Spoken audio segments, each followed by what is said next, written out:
berilah ihsan di antara kalian, yaitu berbuat baiklah kepada manusia.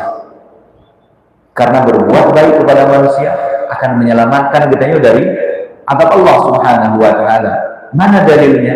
Nabi Shallallahu alaihi wasallam dalam hadis yang diriwayatkan oleh Imam Muslim bersumber dari Abu Hurairah radhiyallahu anhu, Nabi Shallallahu alaihi wasallam mengatakan, "Man naffasa an mu'minin qurbatan min qurabid dunya, naffasallahu anhu qurbatan min qurabi yaumil qiyamah."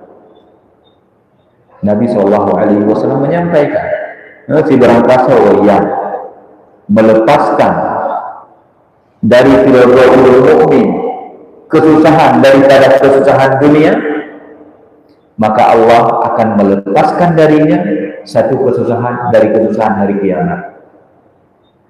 Punya kesusahan kiamatnya ada hari kiamat. Ketika seseorang melepaskan di dunia ini firdaul mukmin